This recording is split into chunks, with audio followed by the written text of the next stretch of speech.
Our customers shared with us that real time meant real time. Okay, well, what does real time mean for me? Is it once a second? Is it once every tenth of a second? Is it, once a minute? Real time is expensive, especially when you're talking about reading and writing, to a cloud or to a cloud database. And so the first trade-off was, well, gosh, I've got customers that want real time, meaning like every second, if not better, and yet I've got a huge cost penalty. Well, how can I have both? How can I actually inspect the machines, at scale, 30, 40, 100,000 machines, and yet not overwhelm this database? My name is Tyler Rohrer. I'm the founder and CEO of Remotely RMM.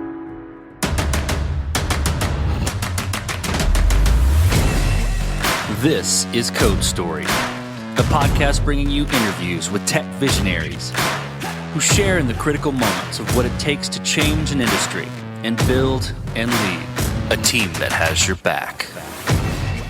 I'm your host, Noah Labhart, and today how Tyler Rohrer enabled enterprise organizations to see, secure, and support their hybrid workforce. All this and more on Code Story. In his words, Tyler Rohrer is best described through his spirit animal, Curious George. He likes to write, try new things. He has 3 grown children, 1 who's getting married, and he's found that his expectations of his kids were actually met, which was welcome and surprising. He enjoys golf and used to do rally racing, though he claims he wasn't very good at it. He had more fun building the engines and less fun crashing the cars. With the onslaught of the pandemic and the rise of remote work, Tyler reached out to a former customer to run an idea by them. His idea was around a cloud platform to support remote users. The blunt feedback from the customer was that the idea was terrible if the users couldn't be secured. This is the creation story of Remotely. What we do at Remotely really is help observe, act, and automate the management and security and support of remote users, hence the name Remotely RMM. And what that really means, Noah, is when you think about the way the last maybe 10 years or so have unfolded, I think we've all felt for a while that bumper-to-bumper traffic and cubicles and $11 lattes maybe wasn't the future, that we kind of liked working remotely. And then we got our wish real quickly, almost overnight it happened. And so what we do is we help large organizations contend with the challenges of supporting and securing those remote users at scale. We do it all up from the cloud. Chose Azure in this case. It's where a lot of large enterprises tend to be basing their center of gravity in terms of their spend. So really the origin story was having lived through, the adoption of a really interesting and somewhat esoteric technology, VDI, but then taking those lessons learned that if you didn't, measure something, you couldn't manage it. And if you couldn't measure something, it was really hard to make decisions about it. We applied that to the current state. And what we found when we started, reaching out to customers, and that's the true origin story here, we reached out to a customer, a former customer, and said, I have an idea. Here's what I'm thinking. I think that there needs to be a platform up in the cloud to help, support a ton of remote users. What do you think? And he said, I think it's a horrible idea if you can't secure them. If you can't secure them, they should be turned off. And so really the origin story was a synthesis of, my notion plus some really blunt early customer feedback. And, I guess the story wouldn't have happened if those two things didn't meet, in the beginning. Well, let's dive into the MVP. So tell me about that first product you built. How long did it take to build? And what sort of tools did you and the team use to bring it to life? So it was about 6 months, into the development cycle. That's where we are today. We're about T-minus 33 days, not that I'm counting, away from, showing the service to the public. Well, and it really began with, I don't want to call it an agile mindset, but it really was a set of kind of, as you said, a minimal viable activity and a minimal viable value that the product had to deliver, upon first login. And so we kind of, together, myself, our CTO, who was the former customer, went through what a day in the life of a modern admin looked like when we were all at the NOC and the SOC, 10 big screens, all the tools that we wanted, nice air conditioners going all the time, and then where we were today. And what we found was, and this is really interesting, there were about 12 different tools or tool sets, some were free, by the way, that the typical admin of an enterprise of maybe 20,000 users or so, needed to use on a day-to-day basis. And so we started going through each one of them and rationalizing, well, why is this feature here and not there? Why is this feature here at all? Has anyone ever used this feature? And what you found was out of 12 consoles, there were maybe 20 things that actually were truly useful. And what we did was compress that in, and that became our minimal viable product. We stuck to our guns, started showing that early. To your earlier point, listen to that brutal and honest feedback. And I think really a lot of that was more about the implementation than it was the feature set. People were really interested about, making it more role-based access, or making it more federated, or, helping or allowing their maybe managed service provider to get access. So that's really cool. I mean, as you know, kind of once you start putting the center of the target on that MVP, a lot of adjacent things started to happen as well. So can't say we're done, but I could say we're doing it.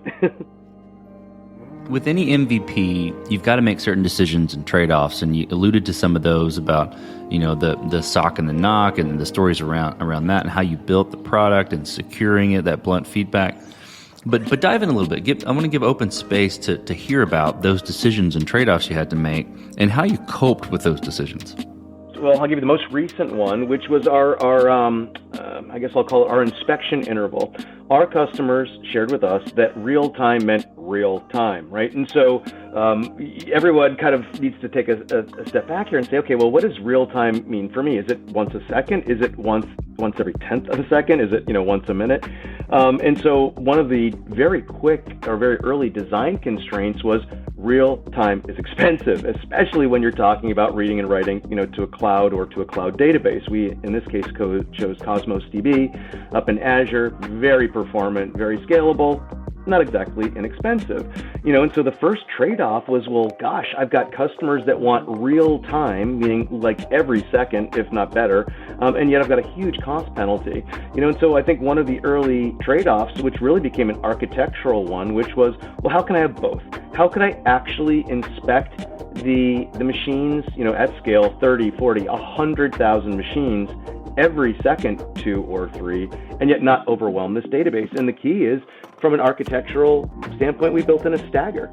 Real time right now for 100,000 is different than a slate wobble built in, and so that they come back one at a time, just over 100,000 seconds. So that was really cool, and it's just, again, as a kind of a quasi-theoretical mathematician or intuitional mathematician, you get to kind of play with, I don't want to call them the suggestions of physics, but you get to kind of play with some design ideas that, should you just stick to the blueprint, you might not have normally found. So what ended up happening was we chose a parallel database.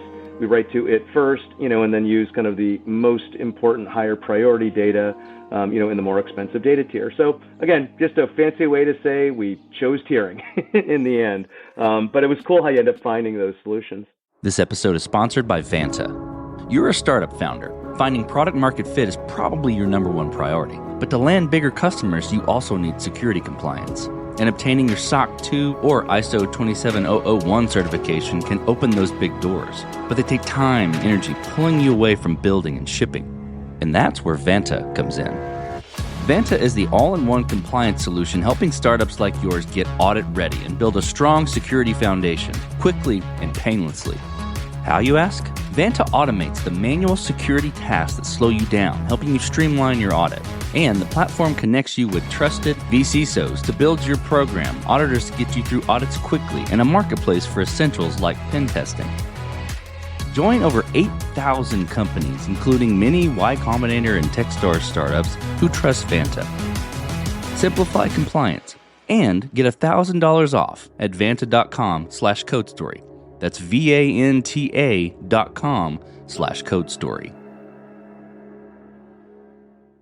This episode is sponsored by Kinsta. Between juggling client meetings, managing your website, and keeping up with everyday tasks, who has the time to stress out about website security? Well, with Kinsta, the technical stuff is taken care of, so you can focus on what you do best. Kinsta provides managed hosting for WordPress, offering lightning-fast load times, top-tier security, and unmatched human-only customer support. Whether you're a business owner, web developer, or running a digital agency, Kinsta makes managing your website easy and efficient. Kinsta provides enterprise-grade security, being one of the few hosting providers for WordPress with SOC 2 and other certifications, guaranteeing the highest level of security for your website. Thanks to their unlimited free expert-led migrations, Kinsta ensures a smooth transition for you from other hosting providers. Customers have reported 200% faster load times post-migration to their platform. What I find cool about Kinsta is their fast and reliable customer service and premium features that are included at no extra cost. Ready to experience Kinsta's hosting for yourself? Get your first month free when you sign up at kinsta.com today. That's KINSTA.com. So let's move forward then. So how did you progress the product from there? And I know you're about to release to the world, but even when you're considering you're done with the MVP and perhaps how you're going to progress it later, I'm curious how you're going to go about building your roadmap and deciding, okay, now this is the next most important thing to build. We actually invented a user and we named him Patient Zero. And Patient Zero literally was just that. He or she had to have the most sublime and elegant user experience, right? And so we kind of said, we'd love to have the following features in the product. We'd love the product to act and behave in the following ways.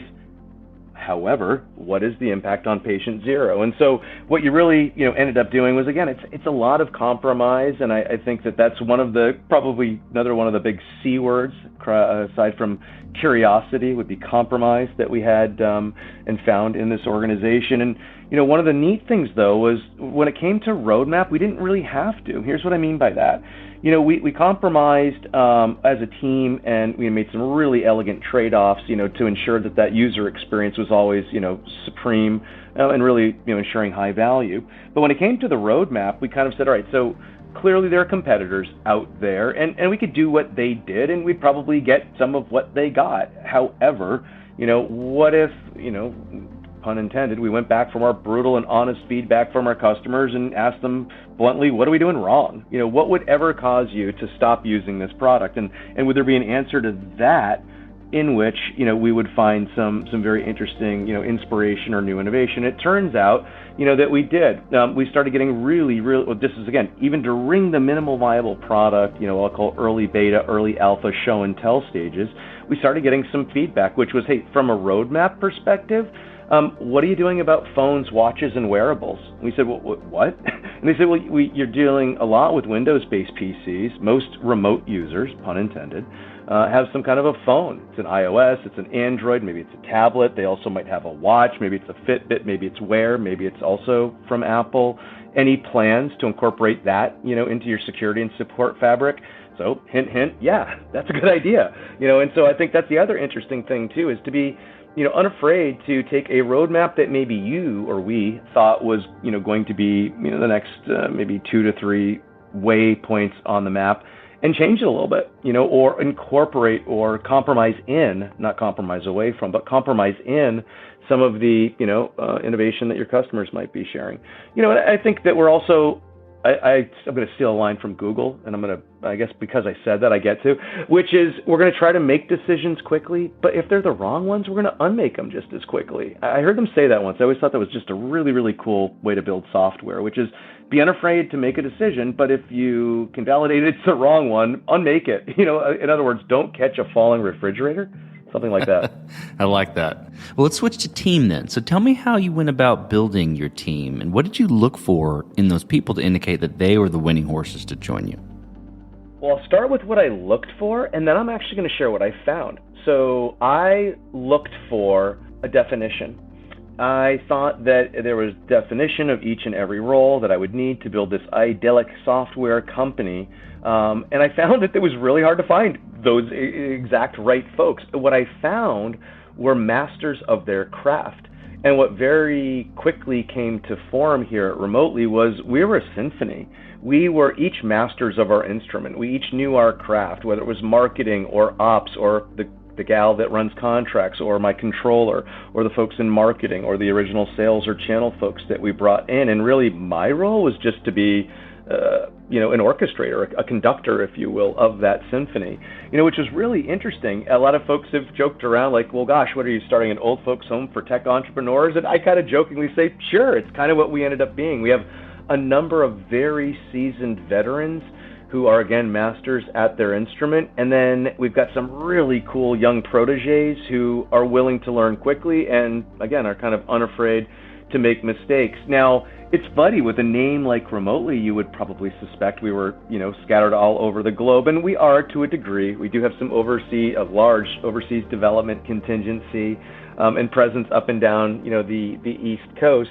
But our home base is right in Portsmouth, New Hampshire. I'm not sure if you've ever spent any time up here in New England, but about an hour north of Boston. And so if you like clam chowder and $5 lobsters, you're all welcome. So the team is primarily based up here. It's a great location to raise a family. Okay, well then let's talk about scalability. And this will be interesting, given, security and remote and cloud-based access for this product. Did you build this to scale efficiently from day one, or are you fighting this? Are you going to be fighting this as you grow and release the product?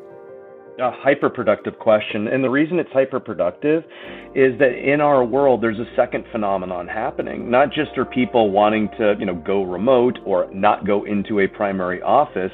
We have this secondary and kind of major migration happening from what I'll call perimeter-based security to zero trust-based security.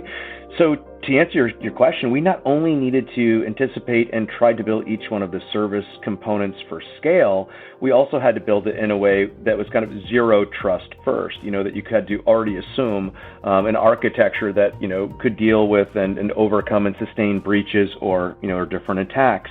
What we basically tried to do, Noah, was break everything up front. What was the mass load? What were the mass points of ingress? What were the mass subservices that we needed to? And what we ended up doing was building the application in Docker containers, but really as an orchestration of microservices. So each one of the microservices in and of themselves is a security object with a minimal path of ingress and egress. But secondly, each one is built for its own individual scale. Now, I hinted before, and we are entirely executing the application in Azure today, which is, of course, Microsoft's cloud. But we wanted to build it in such a way that, to your point about unexpected scale, should we encounter an extra 0 or 2 or 3, in customer adoption, we'd be able to handle it. Now, the good news is that, a lot of things, at least in the modern cloud, don't scale linearly. And one of those is database costs, luckily. So I think as we get larger and get a larger data lake and a data footprint, we're actually going to be encouraging and encountering some decrease in cost, but you certainly want to, keep your chin up in so far as performance. So that's what we're keeping our eye on. With scale, congratulations, economies get better, but, make sure you're not doing so at the cost of performance or user experience. I love how you describe that infrastructure too, with every service being its own sort of scalable infrastructure, and that just makes a ton of sense. And given the tooling that's out there today, I mean, it's easier. It's never easy, but easier to set that up from the beginning. So I think that's fascinating. I agree. I think that's one of the very unique, realities of building an application in the cloud, specifically when you're using some of the new architectures and constructs, that are available. Is you start realizing. I had a customer conversation yesterday about this topic, which is, the new stack is the API, meaning it's more about interoperability and the option or the ability for your application to add value, extract value, or amplify value in adjacent applications or services, at least in the enterprise. Our theory is they're big companies. They've already made big decisions and big standards and big investments in people and training. Work with that, right? So to us, it's all about exposing new value, one of the examples would be we think that a lot of antivirus is owned and underutilized. You'd be shocked if I told you that sometimes up to 30%, 30% of the antivirus isn't updated monthly in most enterprise organizations. I can tell you some that haven't even done an audit since 2018, but I won't pick on them. But the notion is that, you can't fix what you can't see, so that's what we're hoping to do it remotely, is turn on that light in a dark room and show these folks what potentially you can start fixing. Well, as you step out on the balcony and you look across all that you've built already, what are you most proud of? This is a strange way to answer it, but I used to love mowing lawns, and it was something about the before and after. Something that, it was a mess before, and then somehow afterwards it was clean and tidy, and I don't know, maybe it smelled good and fresh, and I got lemonade. I don't know. So I guess what I'm most proud of is, there was a big problem that I know exists and existed before remotely came, and I keep telling this to the team. What makes me most proud is it's probably the only venture, or one of the most poignant ventures that I've been a part of, that actually has a bit of altruism in it. I mean, if we can actually help people secure and support their remote users and get them out to their kids' soccer practice at 5, or get them out for a long weekend a little early on a Friday afternoon, I feel like we've done our job. Okay, if we do some really cool math and solve some neat computer science problems in the process, yay. But I think, that's probably what makes us as a team the most proud, and certainly, as a founder, just puts a grin on you ear to ear.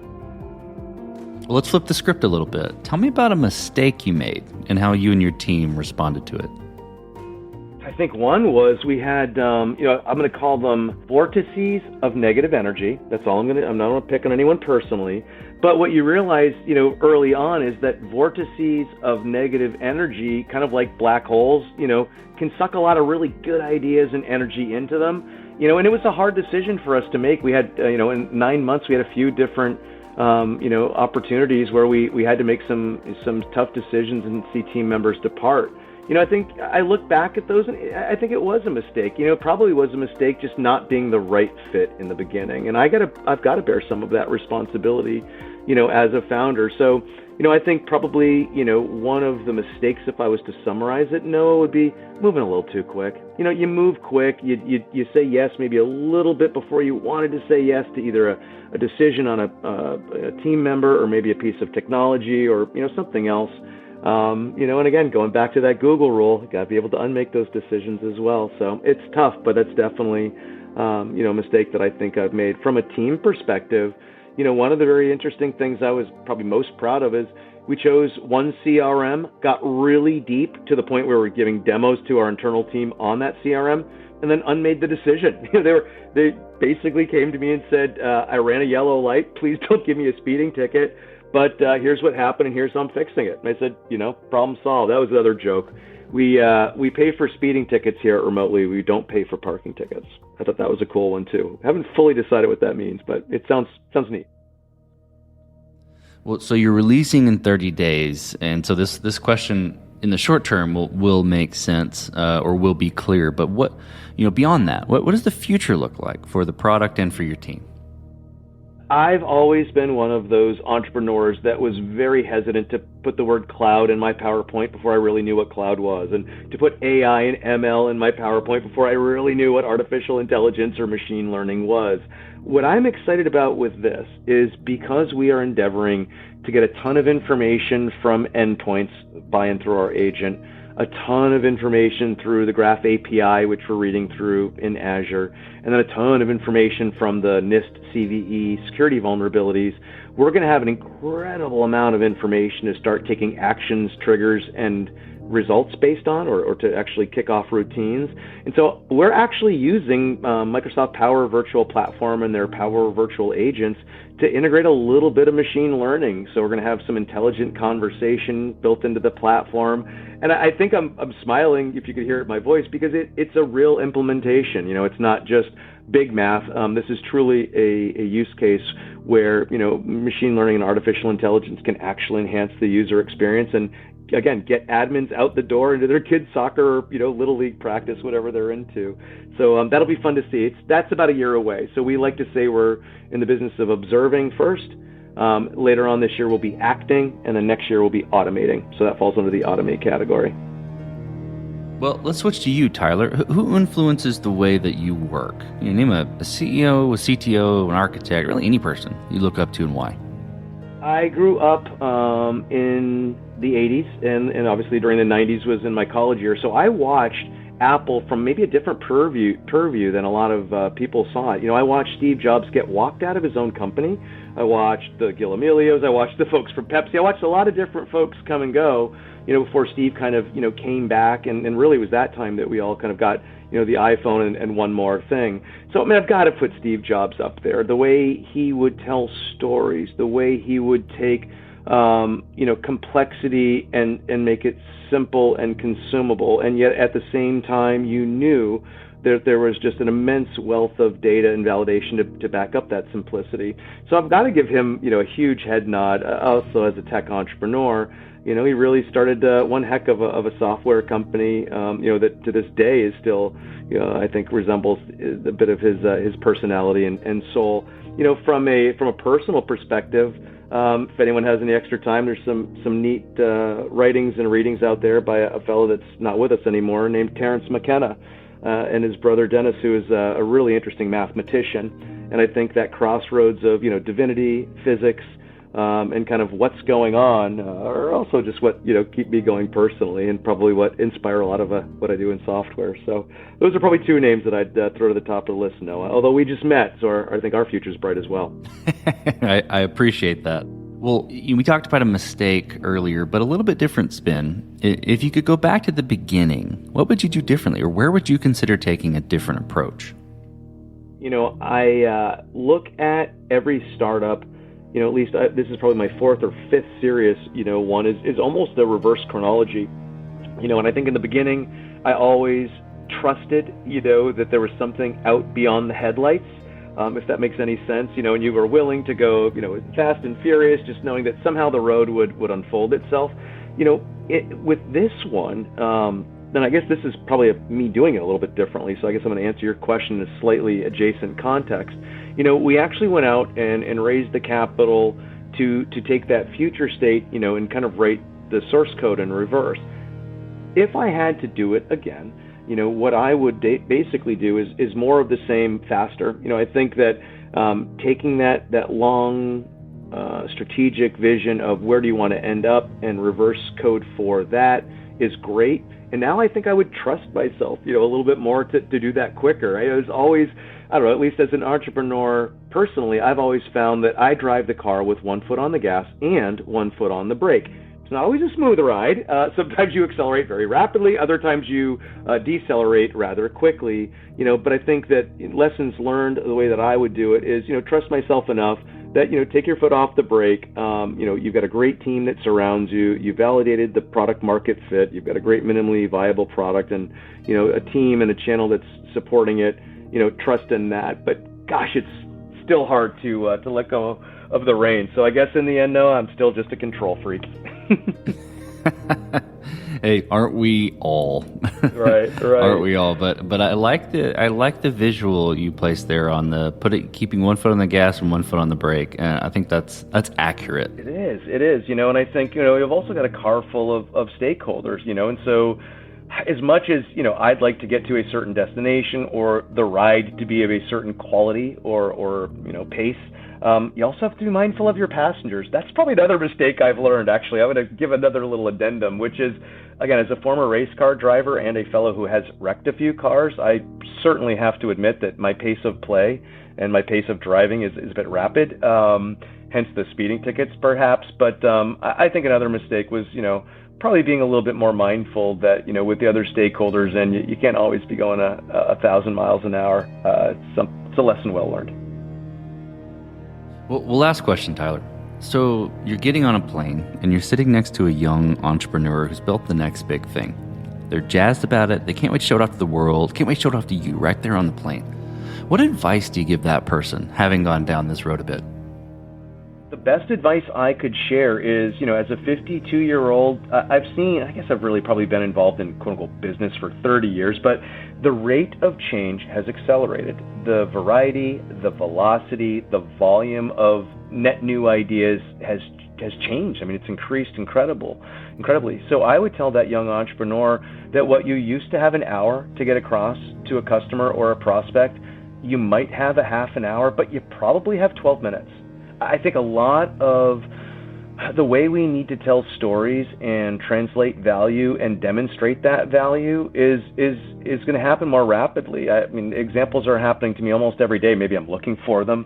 I do a little bit of writing for Forbes magazine. Yes, that was a shameless plug. And now the notion of going from idea to print, is hours now. The idea of waiting around and, stoically hoping a light bulb is going to go off over your head are gone. So my advice would be trust yourself. Get to the point quickly. Take feedback, good and bad, to heart. Most people are actually out there to help you, not wound you. And if you take that feedback to heart, you'll find yourself probably getting to the point in 11 minutes the next time. So that'd be probably what I'd tell that young entrepreneur before they put their headphones back on and went back to Taylor Swift or Beaver or Lizzo or whatever's in these days. That's fantastic advice. Well, Tyler, thank you for being on the show today. Thank you for telling the creation story of Remotely. I appreciate it. Thanks again, Noah. And this concludes another chapter of Code Story. Code Story is hosted and produced by Noah Labhart. Be sure to subscribe on Apple Podcasts, Spotify, or the podcasting app of your choice. Support the show on patreon.com/codestory for just $5 to $10 a month. And when you get a chance, leave us a review. Both things help us out tremendously. And thanks again for listening.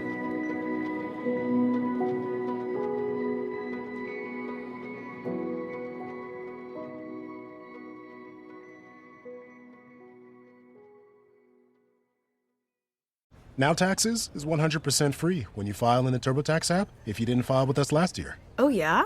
Yeah, just do your own taxes in the app by 2/18. What if I have lots of forms? All good, all 100% free. What if I had 3 jobs? Still 100% free. What if I once saw Bigfoot? That has nothing to do with taxes, so still 100% free. Now that's what I'm talking about. Now this is Taxes. See if you qualify in the TurboTax app. Excludes TurboTax Live, must start and file in app by 2/18.